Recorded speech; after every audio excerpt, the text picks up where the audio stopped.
Assalamualaikum warahmatullahi wabarakatuh, teman-teman semua. Kembali lagi di channel kelas coding.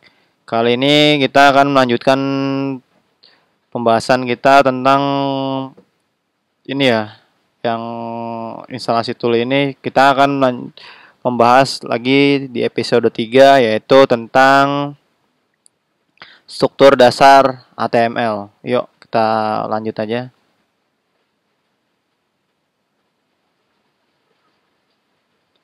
Nah, pengenalan struktur dasar dari HTML. Nah, ini kan struktur dasar dari HTML nih. Jika kita menggunakan HTML yang versi sekarang, yang HTML5, ini pasti ada doctype ini. Dan di sini ada yang namanya HTML, height, title, head lagi, tutup kurung, body, H1 udah paragraf, body, terus ada lagi penutup HTML.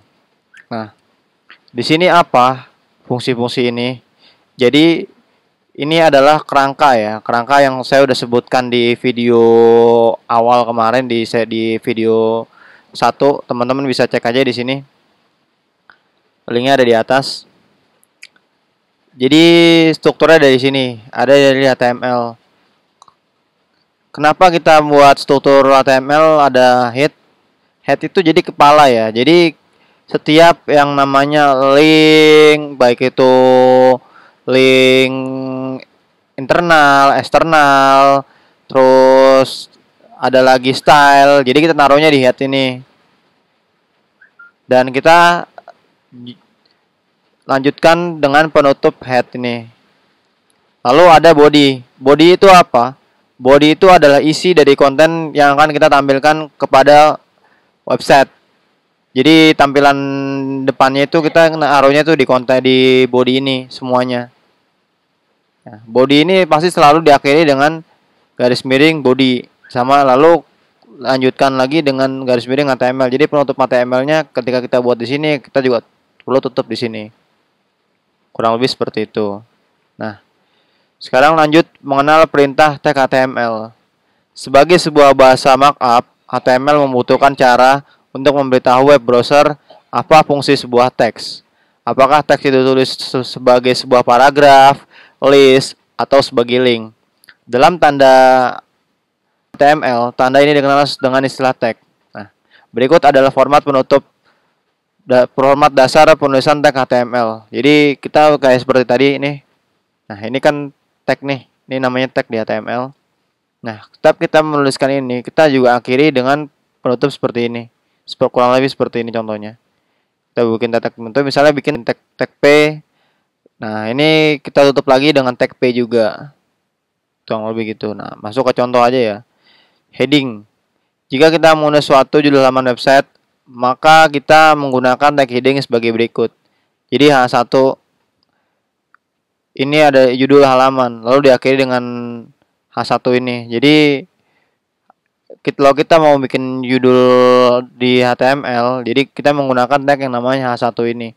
Bisa juga dengan H2, H3, H4, sampai dengan H6. Kita nanti lihat aja contoh penggunaannya ya. Lanjut contoh kedua, paragraf. Jika kita ingin menuliskan paragraf, tag yang kita gunakan adalah tag P. Nah, ini kurang lebih tagnya P. Kita tutup lagi di sini. Ini adalah paragraf. Jadi isi dari konten paragrafnya ini kita tulis di dalam sini dan diapit dengan tag pembuka dan tag penutup di sini. Oke. Kita lanjut bahas lagi yang namanya atribut. Atribut adalah informasi tambahan yang diberikan kepada tag. Informasi ini bisa berupa struktur untuk warna dari teks, besar huruf dari teks, dan lain-lain. Setiap atribut memiliki pasangan nama dan nilai atau value yang tulis dengan name value. Value diapit tanda kutip, boleh menggunakan tanda kutip 1 atau kutip 2. Contoh pada tag kita menggunakan atribut href. Jadi atribut A href. Jadi ini adalah sebuah link yang mengarahkan ke arah ke link YouTube ini. Jadi kurang lebihnya begitu contoh menggunakan atributnya. Jadi ini bisa kita gunain nanti kan kita aplikasikan, kita apply pada video pada nanti ya, kita ngoding nanti. Nah, lanjut, apa itu elemen? Elemen adalah gabungan dari tag pembuka, konten, dan tag penutup. Paragraf di atas kita sebut elemen P, ya kan? Terdiri dari tag P dan diisi dari tagnya dan juga penutup dari tagnya. Nah, ini adalah elemen. Jadi ini satu kesatuan, kurang lebih begitu. Oke, kita lanjut. Nggak sabar aja, kita ngoding aja yuk. Buka dulu Visual Studio Code-nya ya.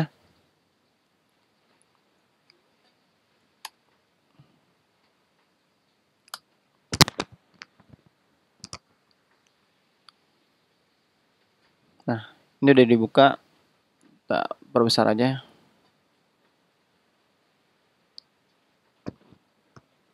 Teman-teman buat dulu yang namanya folder ya.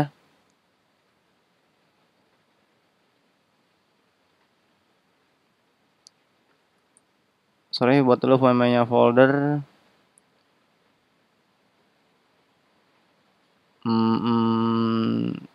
Teman-teman ke Finder dulu aja. Buat di desktop ya. Yang namanya foldernya, biar nggak susah nyarinya, tutorial HTML. Nah, ini kita drag aja ke sini.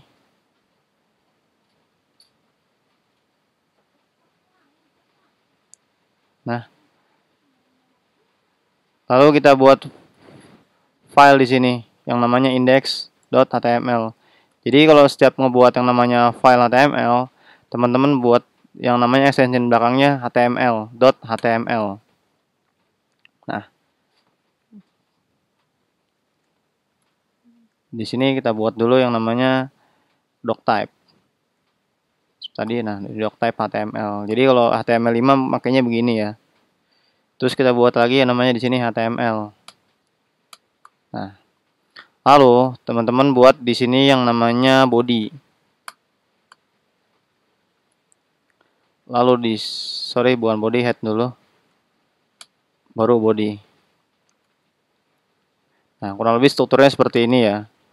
Nah, lalu teman-teman buat title, judul dari halaman yang teman-teman buat nanti. Ini adalah halaman awal, ya kan? Nah, lalu di bodinya ini kita bisa buat yang namanya H1 atau heading atau judul dari website tersebut. Ini adalah judul pertama. Lalu kita bisa isi di sini yang dengan isi paragraf. Lalu kita terus lorem 20 misal. Nah, ini. Kita ke teman-teman klik ini nih ya, klik kanan terus format dokumen. Biar dia ke bawah gini ya. Ini kita bisa iniin lagi. Lorem, maksudnya lorem 20 itu apa sih? Ini kita ngisinya ini dengan konten 20, konten lorem, isi kontennya lorem aja ya. Nah, lalu teman-teman klik kanan di sini. Kalau teman-teman belum install live servernya, teman-teman bisa lihat videonya di atas ini ya untuk yang install live servernya. Nah, terus di sini pilih yang namanya Open with Live Server. Nah, ini udah muncul ya. Tuh, ini adalah halaman awal. Ini judul title-nya nanti muncul di sini. Dan ini adalah H1 dan ini paragrafnya. Saya perkecil aja biar teman-teman bisa lihat. Di sini tutup aja ininya. Ini kita perkecil lagi.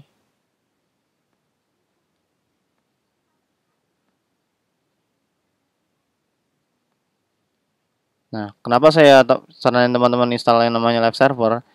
Jadi kita akan gunain seperti ini nih.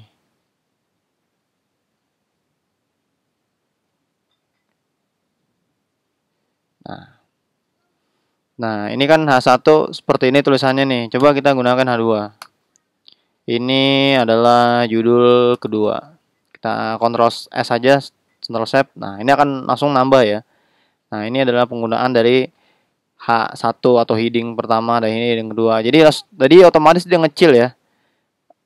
Otomatis tulisan ini akan jadi kecil. Nah, kita bisa pakai lagi H3. Sorry kok H2, H3.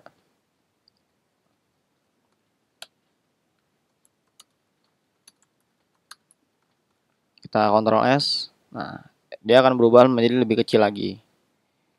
Sama juga dengan H4.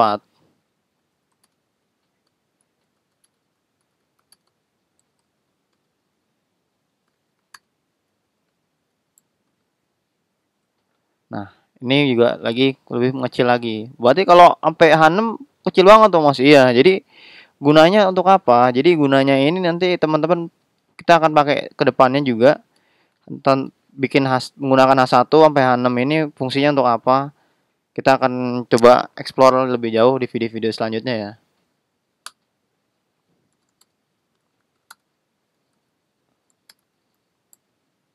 Ctrl S. Jadi tambah mengecil ya.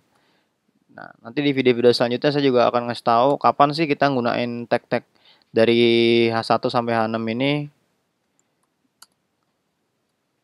Karena nggak selamanya kita pakai H1 aja gitu.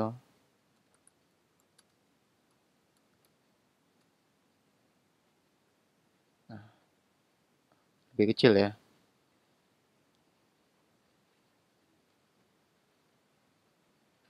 Nah, mungkin itu aja dari saya. Semoga bermanfaat dan sampai ketemu di video-video selanjutnya.